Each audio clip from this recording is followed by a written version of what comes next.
I would like to welcome you all to today's webinar. I'm Stylianos Hadjipanagos, and I'm a fellow at the Centre for Distance Education at the University of London, and I will be chairing this session. So this webinar is one instance in the series of webinars, Experiences in Digital Learning. And this is co-organized by the University of Paris, the University of London Institute in Paris, to get it right, and in conjunction with the Centre for Distance Education. Today's webinar is has the title, The Year Ahead for the Practitioner. So we are not focusing on an academic or on a calendar year, but we thought it would be very much interesting for our audience to explore what are the key issues that higher education practitioners are facing in 2022. And there are lots of them. So we brought in two experts to explore this with you and discuss with you. And the two experts are, first of all, Sam Smidt, and then Stephen Warburton. Unfortunately, the third participant in this webinar, Professor Benedetta Capellini, could not make it. She's stuck on a plane on a delayed flight. So unfortunately, she won't be with us. We'll start with Sam Smidt, and Sam is the Vice Provost for Education and Practice Development at University College London. And she will talk about balancing needs, people, politics, and places. Over to you, Sam.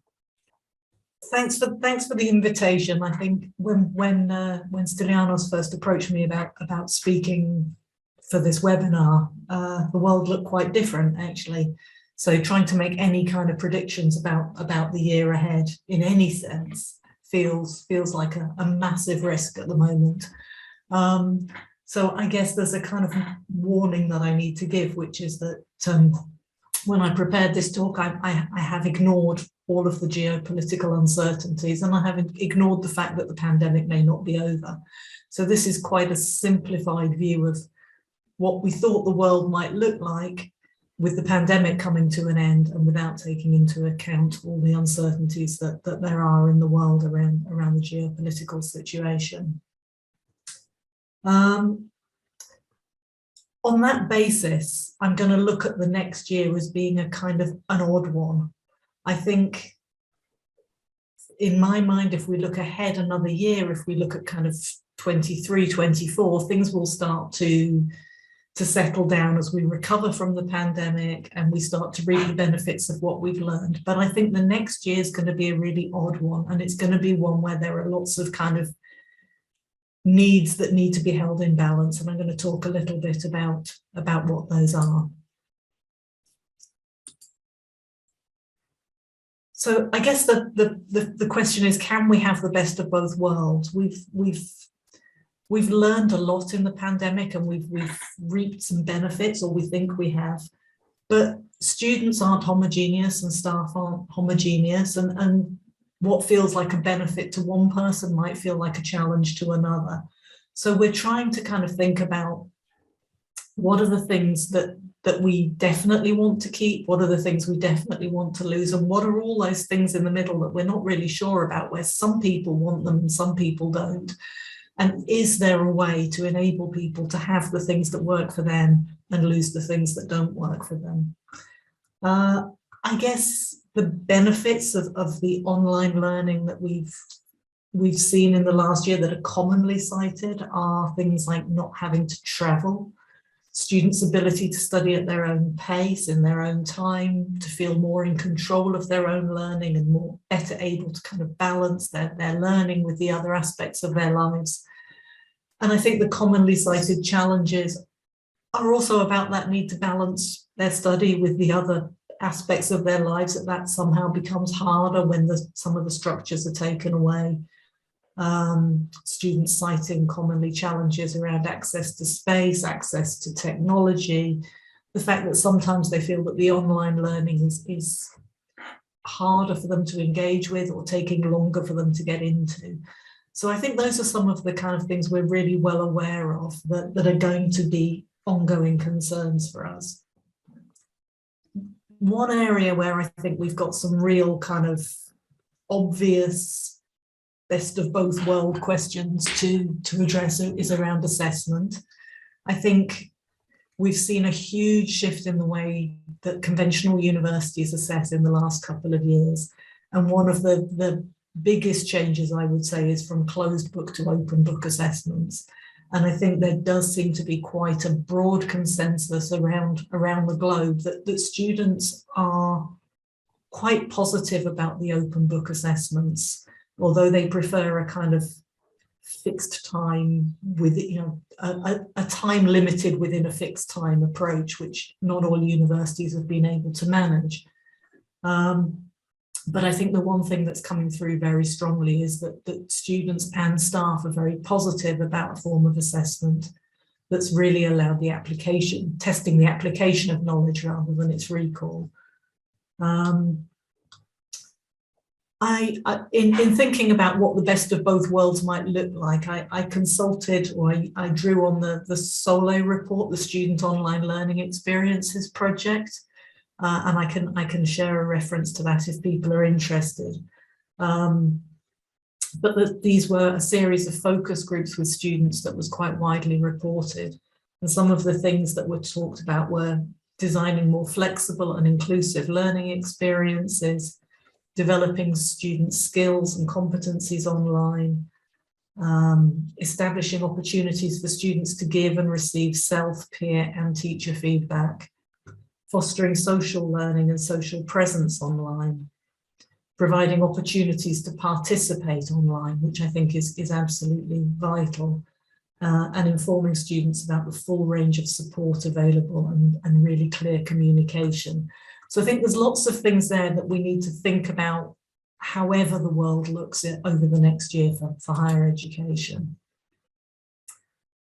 But one of the things I wanted to really think about in terms of this kind of question of balance is about whose needs matter more when we're thinking about what the next year might look like. And one of the things that I think is really important to note is that we've got a lot of staff in university who are converts, that prior to the pandemic, they didn't want to teach online, but they were forced to do so, and now they like it. And whether or not they're doing it very well, whether or not what they're doing is what we might consider, optimum online education is another question. But they've overcome some hurdles and they're reluctant to go back to doing what they were doing before in the same way, to being in these kind of large lecture theatres and talking to a room of people who are looking at their phones or their laptops. At the same time, the students who prior to the pandemic, who were really asking for some of that flexibility that online learning offers, asking for the recordings to be made available, some of these students are the ones who are clamouring loudest to come back to campus. And they're wanting to come back to campus, probably not to sit at the back of that lecture theatre, but because they're missing out. They have missed out. It's very obvious that they've suffered during the pandemic from a lack of opportunities for social learning and for social interactions. And so they have a very good case for wanting to come back. And then again, when they do come back, or when they are given the opportunity to come back, what a lot of universities like mine are seeing is that you put on a face-to-face lecture and not that many students attend. What they want to do is then watch the recording of that lecture in their own time at double speed or 1.5 speed, rewatching the bits that are difficult. So I think there's a real question about whose needs matter most in this situation and how do we balance everybody's needs. I think that the second big kind of question for us in the year ahead is about our campuses, about our teaching spaces. The campuses that we have are probably not fit for purpose in a post-pandemic world. My sense is that lecture theatres like the one shown on this slide will become maybe not a thing of the past, but a thing that's used quite rarely and used for special occasions, the induction or graduation or award ceremonies or theatre, you know, kind of really performative education, not for the main teaching. And yet we have a lot of these spaces, and a lot of students still kind of believe that that's a fundamental part of what they should be getting at university.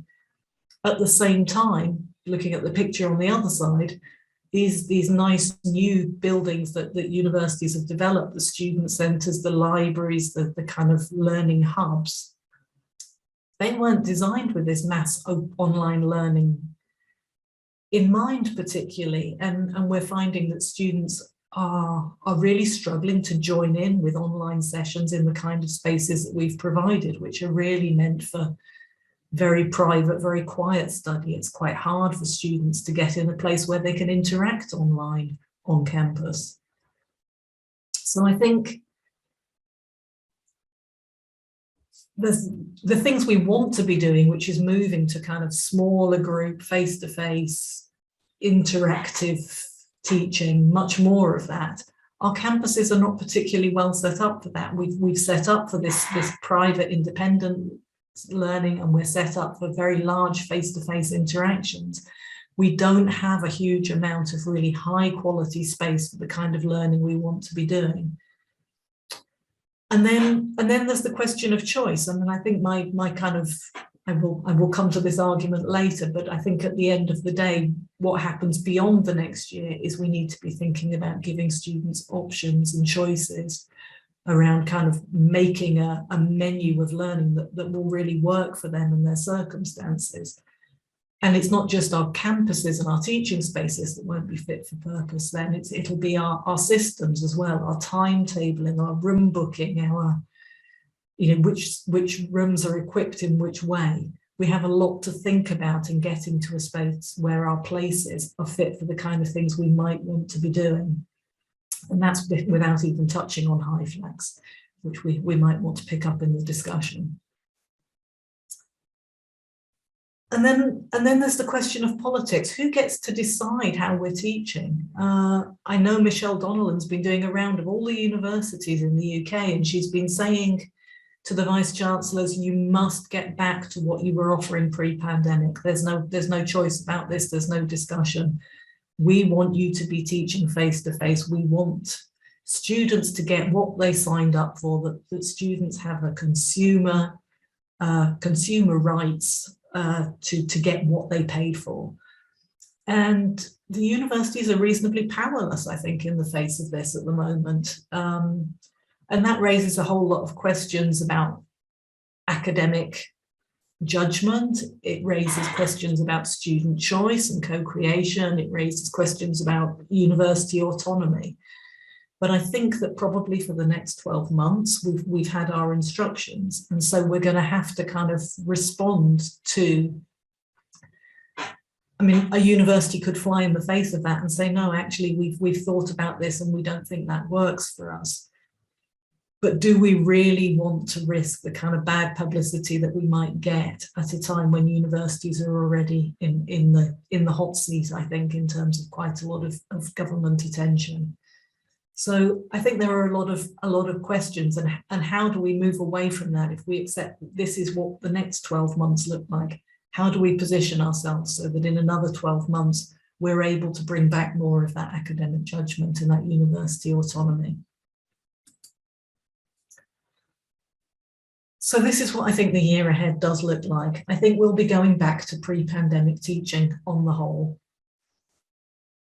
I think some lecture type material is likely to be continued online. We'll continue to provide asynchronous materials, bits that have been pre-recorded, and we will present that more as a kind of flipped approach to learning. And that's good news. I mean, it's been good practice for a long time, and many of us have been doing it for a long time.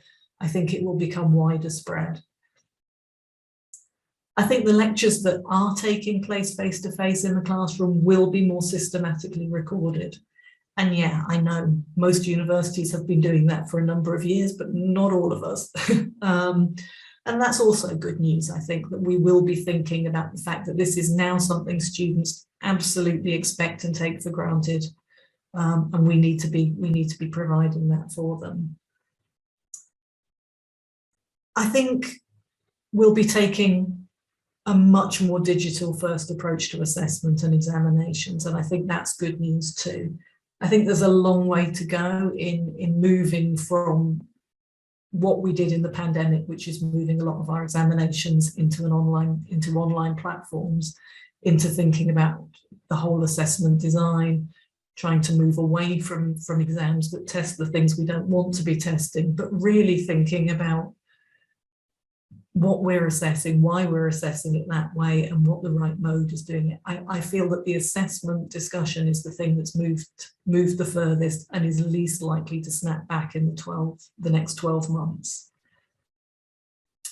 But I think the next 12 months are really critical. I think we need to be very careful. There's a danger of throwing the baby out with the bathwater. And I think we're not sending out a nuanced enough message. It kind of says to students, it says to government, it says to the media, we're going back to what we did before the pandemic. And I don't think that's reasonable. I don't think it's doable. I don't think people will want to snap back to that. But where that does happen, where people get that message of, do what you were doing before, it will be really hard to move them on again afterwards, because it will look like we don't know what we're doing. So I think we need to be very, very careful. I think the next year is really delicate. We do need to push everyone to get back to campus, staff and students. I feel that there are students that we're seeing who've become socially de-skilled. We're seeing students who are coming back to campus now who've got so used to turning off their cameras and interacting via chat. They don't know how to interact with their peers. They don't know how to engage in discussions and group work in the classroom. So I think it is important that we get people back to campus and that we bring back that sense of things starting to recover for students who've had a very disrupted few years. But at the same time, the world has changed and we've all changed. People have learned new skills, they've developed new habits, and I think we've all learned to be ready for the next thing. If it's a next pandemic or other disruption. I look at how universities have managed with the strike action or the tube strikes in the last few weeks, and I feel the world is different. They're willing to jump online much more than we could ever have imagined a couple of years ago. We can't unknow what we've learned in the last couple of years.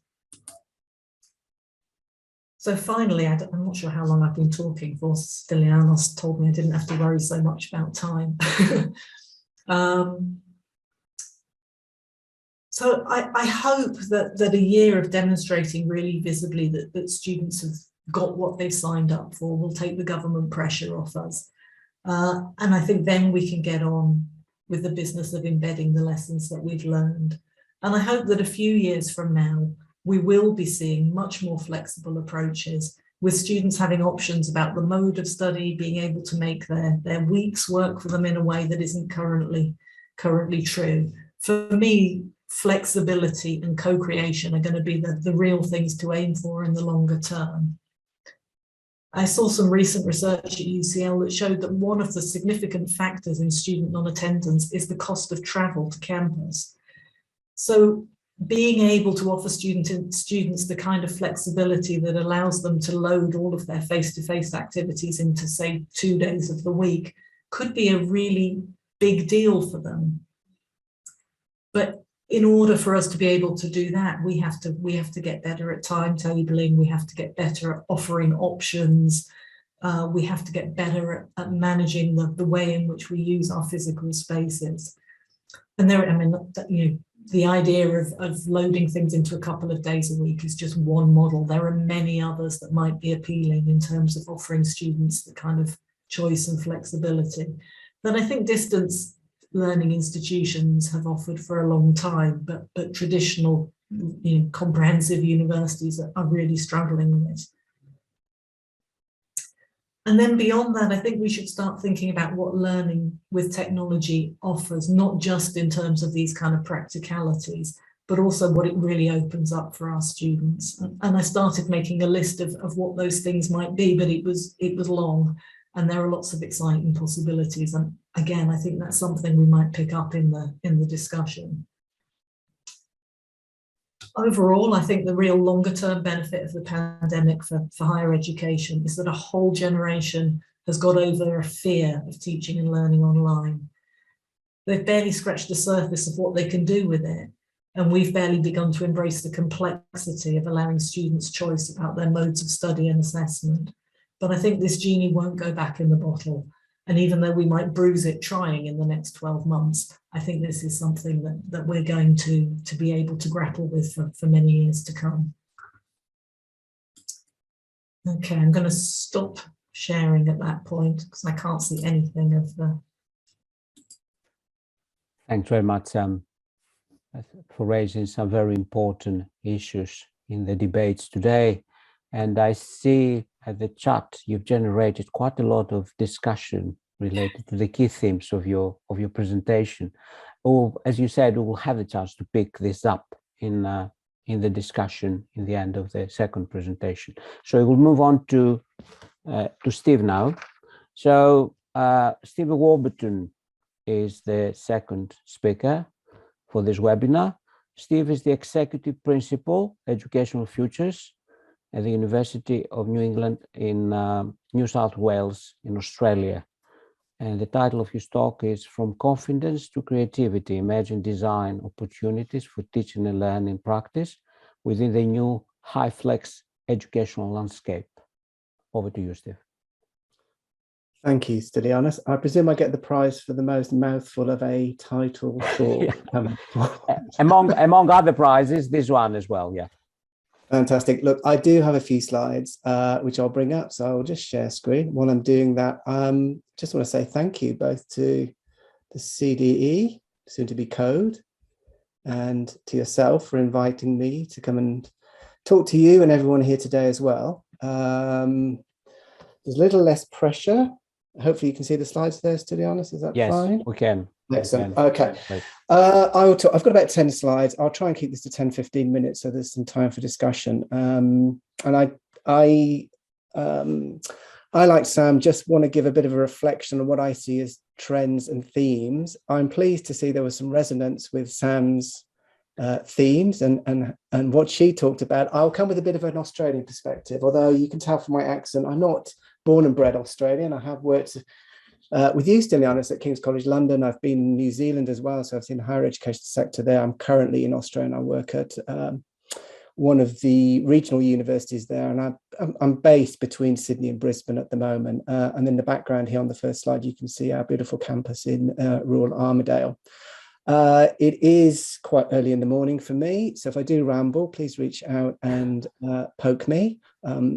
It is 1 a.m. here in Australia. And I'm going to talk really about what I see as some of the, I'd say some of the emerging themes around the recent discussions around blended to hybrid and the new skills we've picked up. Before I start, because I'm in Australia, I would actually like to give an acknowledgement to country, and I would like to acknowledge the traditional custodians of the land. As I said, I'm in Armidale. This is Anawan land, and pay my respects to their elders, past, present, and emerging. So thank you. Just to give you a bit of context as well, I think that was just important, just to give the juxtaposition there, talking about Sam, you're at UCL, I'm in a rural regional in Australia. University of New England, we've got about 23,000 students, so midway university, not quite at the sweet spot in terms of our FTE or FSOLs, as we call it in Australia. UNE's got an interesting history. It was the first university to be established outside of a major city or capital city, and really has remained Australia's really biggest provider of distance education. So it's a very long tradition of being a distance education provider, not dissimilar to the University of London and the external programme. And around 85 of our students now are online students, study off campus. They're not all rural students, of course. We have a lot of students in the peri-urban areas around Australia as well, and a range of international students as well. So that just gives you a sense of where I'm coming from in the sort of Australian setting. And for those of you a little bit, I just slipped this slide back in, Stylianos, I wasn't going to do it, but we had a bit of a discussion about climate change earlier. And for those of you who think that Australia is a wonderful land of red deserts and sunshine and golden beaches, well, this was just at the end of last year. We had a tornado rip through our campus and took out the whole northern part of the campus, ripped up trees. So in terms of thinking about our spaces, which I'll come to in a little bit, and Sam, you touched on that as well. I was interested, are our places fit? Well, clearly our places at the moment definitely are not fit for doing our teaching because they are lying in ruins. But it's certainly made us think about what we do with our campus and what we do with our built estate as well, and what the future might look like. And I think that's something I just want to touch on in one of the themes that I have. My sort of provocation and reflection was really, I think, was to ask, we've been through a 2-year period, which has really changed the way that we think about what the higher education sector offers and the way it delivers and the mode of delivery. And I was really interested to think, just based on conversations we're having here in Australia, around whether this has really been a circuit breaker for what I'd call traditional modes of education. So have we really shifted into something where there is a new normal? And is that new normal something that continues, whatever that new normal might look like? It's certainly affected the way we think about some of the sociality. So no more is it FOMO, but we seem to have HOGO now, that hassle of going out. And if we have developed a new way of doing things, what is that kind of muscle we've developed and how might we continue to flex it?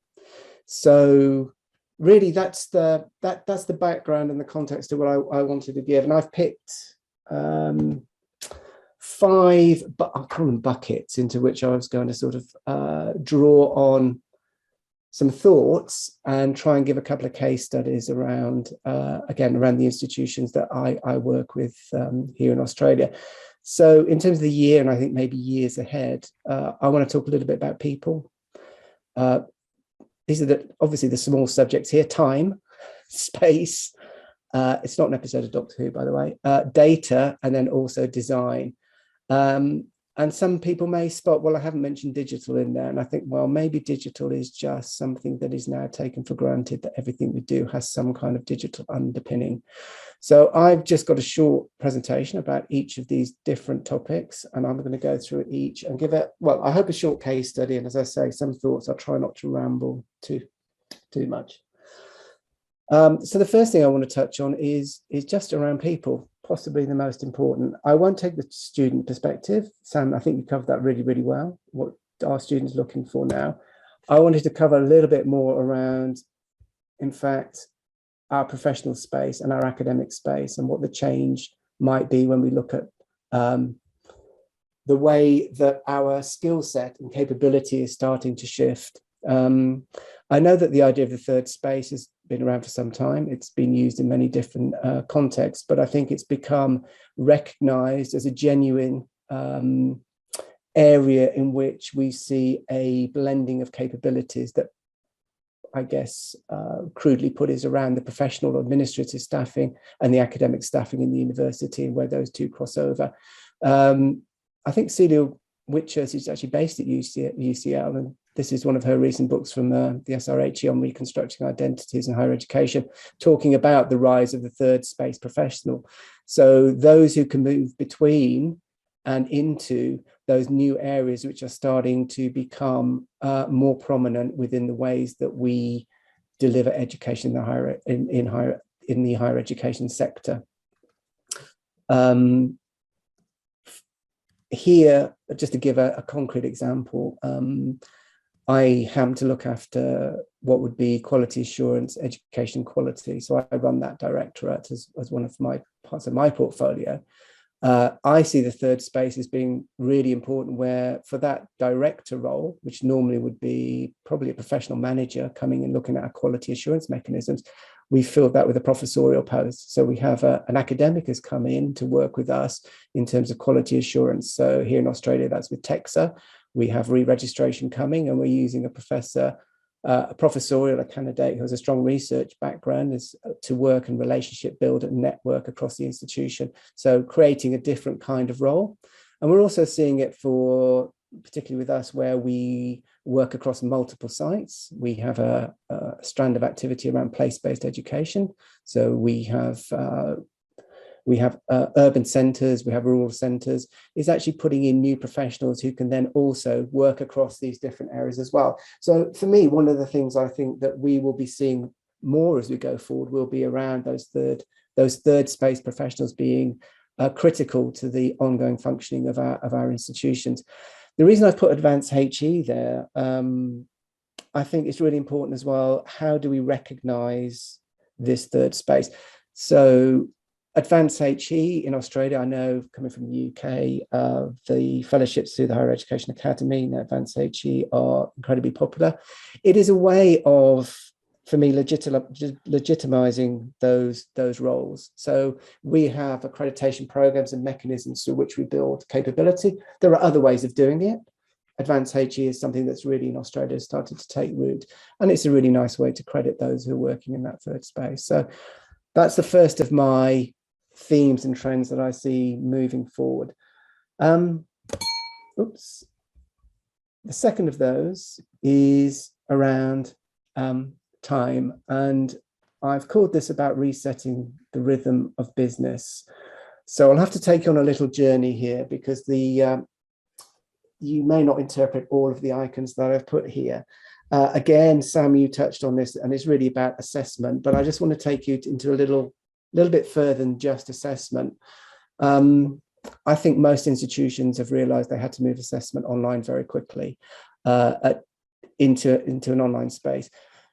We did that quite fast and quite successfully at UNE, and we became a sector leader, certainly in Australia, in terms of what it means to do online examinations. We have a service that we use, which is proctoring. We're able to gear that according to how we want to set the trust around our examinations. So we can go from full proctoring, particularly where we have accreditation, down to just using online electronic examinations or just using AI engines. So we were able to move very quickly from a very traditional paper-based, having examination centres around the world, them all being closed, but moved to fully online. But the two things that I wanted to pick on about moving to online, because that isn't particularly new or particularly special. Two things came out of that, which I think were really interesting, and I don't think are going to go away. The first was, it's forced us and other institutions in Australia to think more about what they mean by the term assessment. And I mean, what do they mean by summative end of year assessments? Does that add a richness to the, shall we say, the assessment landscape? And how do we want to move forward in terms of authentic alternative assessments and think more deeply about that? And how do we want to tie assessment into something that is assessment for learning, assessment as learning, rather than assessment of learning? So that's one thing that's really dropped out and has been a real topic of conversation. It's been slightly linked, and maybe it's in the discussion for us as well. It's been very much linked then to what I'd call academic integrity, I guess, broadly, and the issues that have now been raised around academic integrity and the necessity to work with the policy and the mechanisms by which we put trust back into the system as well. So how do we use assessment and actually design into assessment integrity and preventative matters? So that's one of the outcomes. But the other one, which may, I don't know whether others have seen this change if they've moved to online assessment, is when you switch to online assessment, the ease of setting an online examination is quite interesting in what it does to your academic calendar and the way that you design your rhythm of the academic year and the way that you design your engagement with what I'd call your educational offer. So we have no need now to actually mark out the time in our calendar with an official examination week at the end of a trimester. So we can disrupt our calendar in ways which are quite interesting and new. So we have got a big project at the moment, which is to reconfigure our academic calendar with no set examination periods in that anymore. So what we are doing there is altering a couple of things. One is the volume of learning. So we are looking at what our volume of learning looks like. And the other is considering what that means in terms of the ability to create set periods in our calendar, which we've called lean into learning, which are very much around academic development. So specific periods in the calendar around academic development, but also around student academic skills for students as well. And in the session earlier today, when we were with our code colleagues, I did take note of one of the presentations there, and I'll just read out the quote. I wrote it down. I think this is one of the big benefits that comes out of having that freedom to work with your academic calendar and move away from the tyranny of your calendar to some extent, was the majority of HEIs should take measures to ensure that the nature of course content and delivery does not result in academic rigor being sought at the expense of students' mental health and well-being. And I'll come back to that a little bit later as well. So very interesting process for us in terms of moving online assessment and what's that meant for us in terms of the time in which we have to deliver the positive additional time we have in our academic calendar. Okay, that's the second. Oops. Third, okay, this is really thinking about space. We've mentioned this. We're an online institution, so for us, I think being online has not been a bigger switch as it might have been for other institutions. What it has meant is how we think about connecting the different technologies together and how we start to work with that. I noticed somebody put in a couple of these sort of new online situational 3D platforms that we can use. This one here is Remo that we've been using as well. So we're starting to put together environments that really link together. I guess, you know, you've got your active learning space, and then you're bringing in your virtual students. We're using situational cues and markers to allow that synchronous activity to sort of blend together. So that's been an interesting process and something we've been moving forward. And I think for us, that's something that will stay.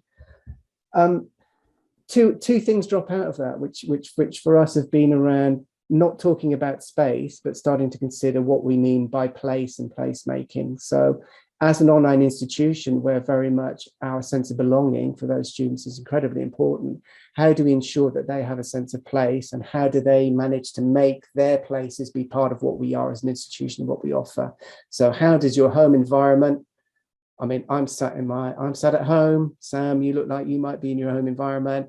I think Stylianis is, how do we make the place in which you are sat, and you're using markers behind you, so I'm not showing that, I'm using the university. How do we make sense of what our place is and bring that into the being of the university as well? So a very interesting process of moving not beyond the technical elements of have we got the bandwidth, can we beam you in, but actually how do these places connect?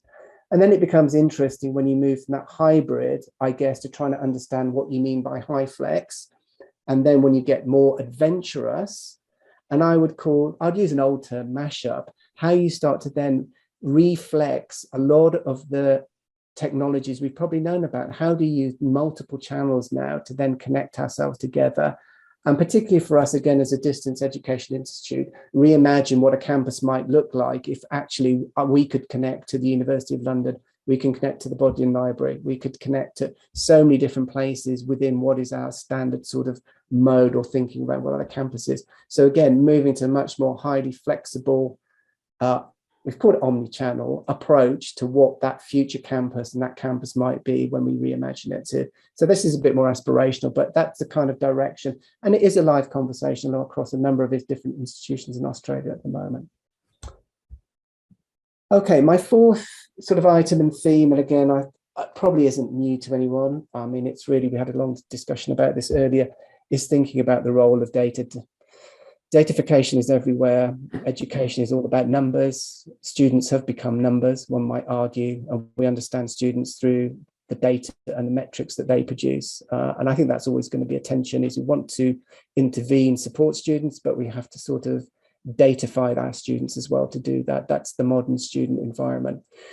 The interest we've got at the moment, I think, again, more broadly, is really how do we close the loop on what we do with data? How do we move from, for example, our institutional analytics, so really very much around that financial modeling around retention versus pass rate.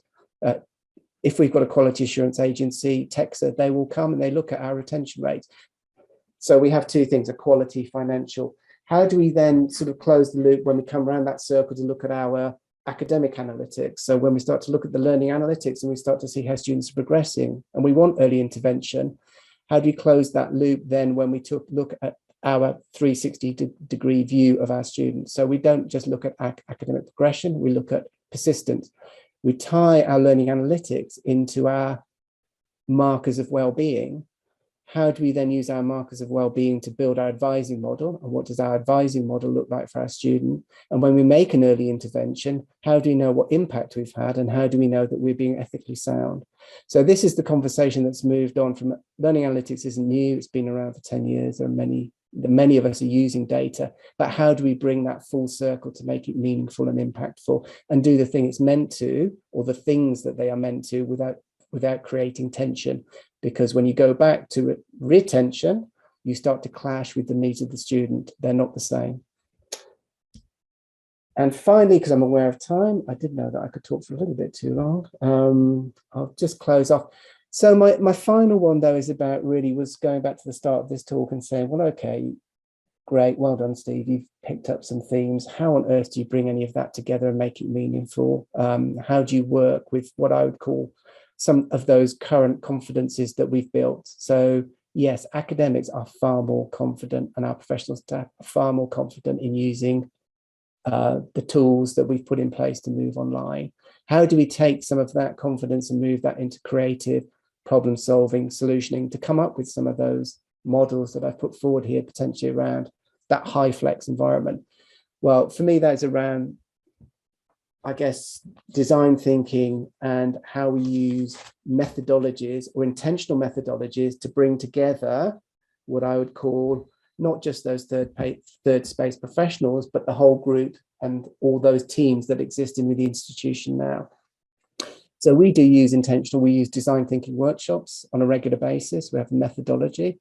We use multifunctional teams. We bring them together and we use a hybrid sprint approach. So we split it over a number of weeks and we'll do that over a set of sort of problem solving and take a problem and do a problem solving approach to that.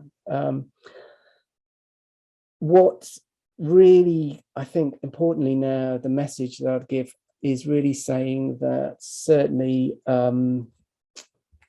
everything is really about team-based working now for us. I think that is one of the biggest changes we've found, is that there is no single part of the university that really exists in any kind of isolation.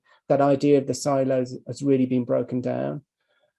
It's very much around integrated services and around shared endeavor. So that theme of co-design, I think, has come through quite strongly.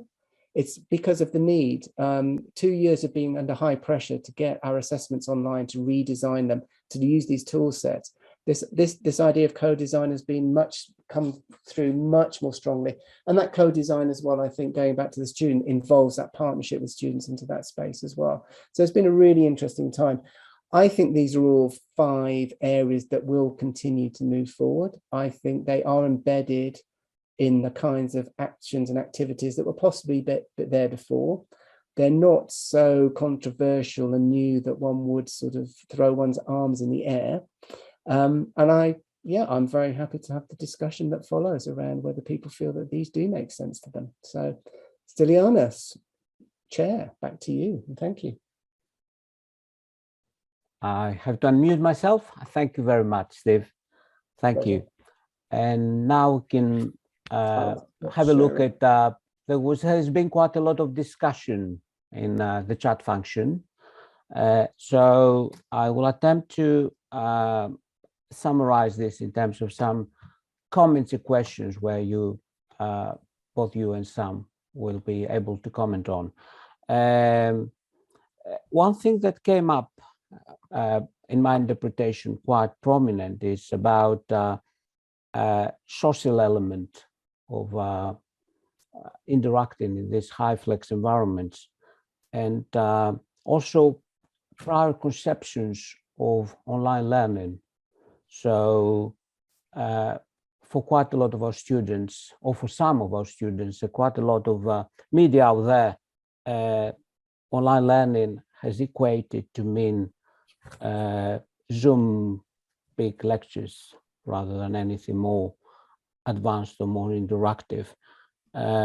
So this relates very much also to the question, what do our students want and where do I get this kind of evidence? Do you have any comments on that? Sam's ready to go.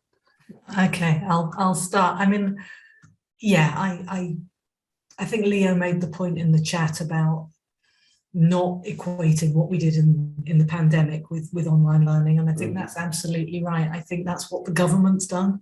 They're saying enough of this online stuff, it's no good. And actually we know that that wasn't what we would consider to be good online education.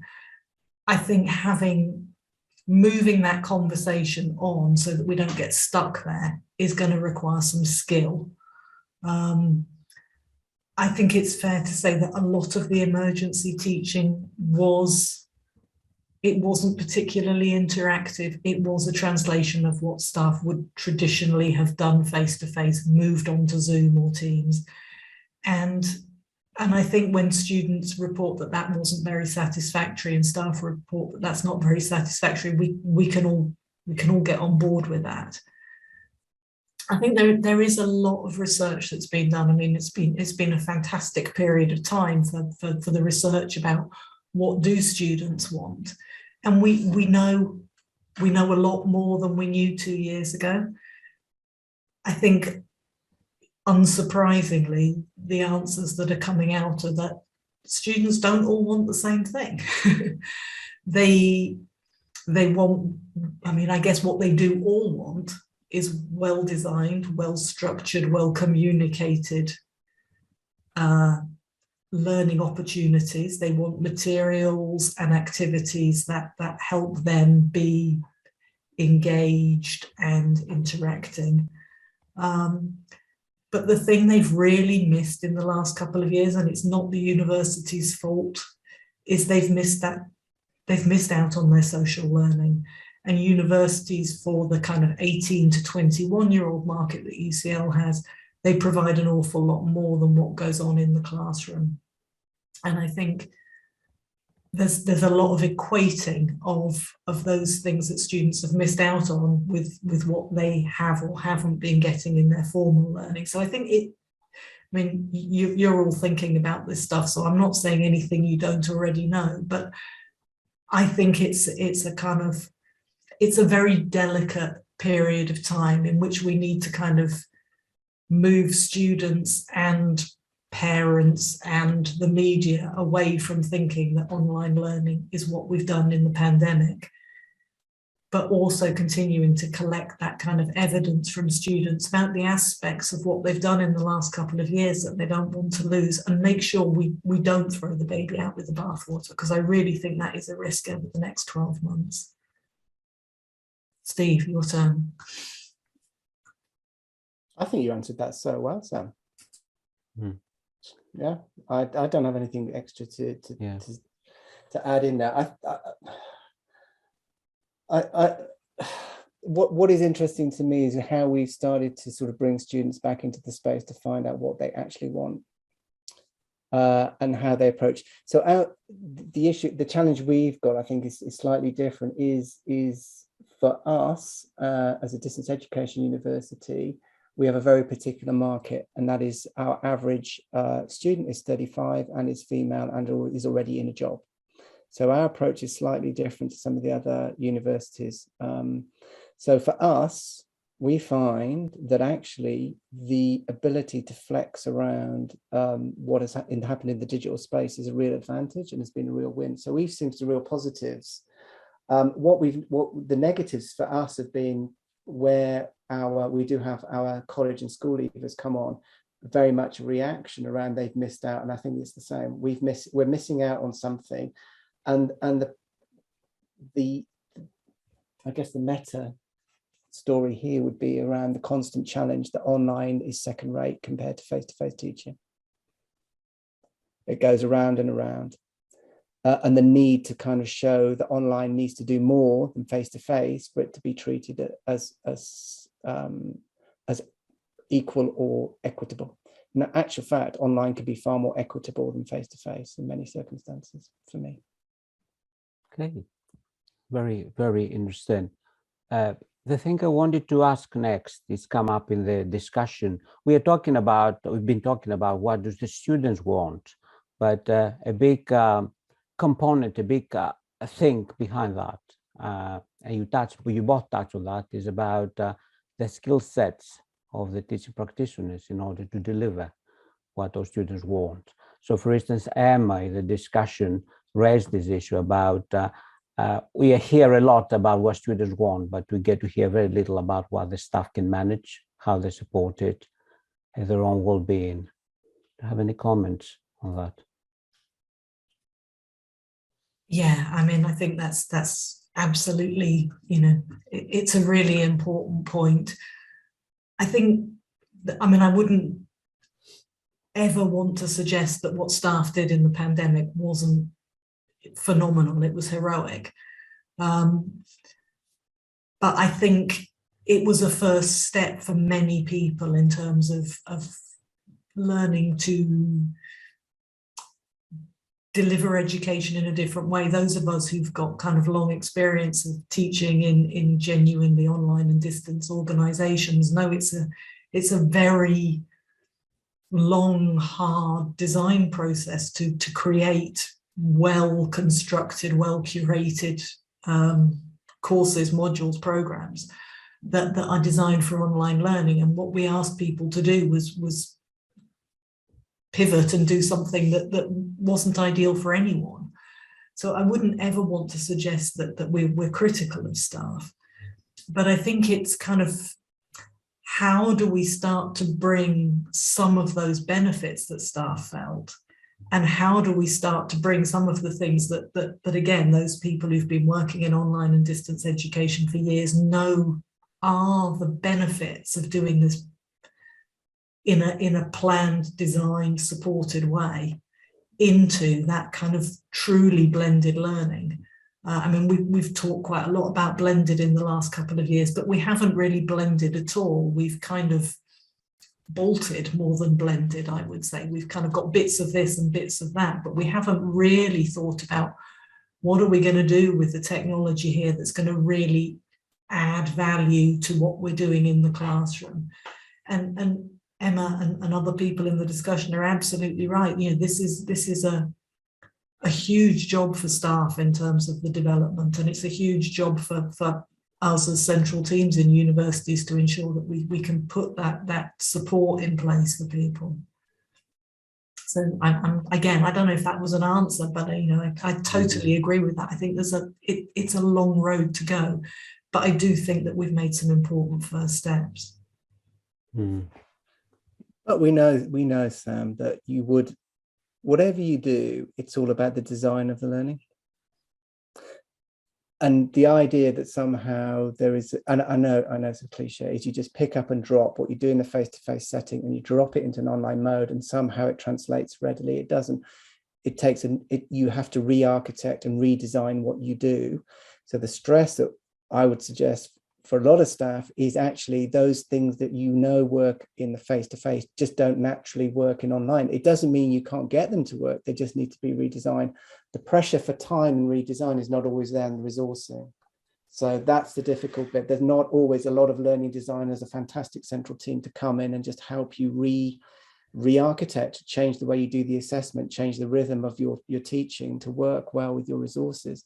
So I think that's critical as well. We're lucky at the moment because it's just timed with us doing a replacement for our learning management system. But that replacement, again, is all about our curricular design. So not only about looking at a curriculum, strategically looking at that and what we offer, but within that process, offering a full, for us it's units, whatever modules, courses, offering a full design effort around that as well as we start to do it. So really to be rethinking that, and also putting in the capability and capacity build at the same time as well, just for our staff to make sure they feel that they are being looked after and they have that support in the background as well. And also, there was also some discussion about assessment. Assessment is very popular in all our events, in all our webinars. And both Sam, you mentioned that probably the thing that changed significantly, if I got it right, was assessment because of the pandemic. And Steve, you gave us some very good examples of transforming assessment lately in your institution.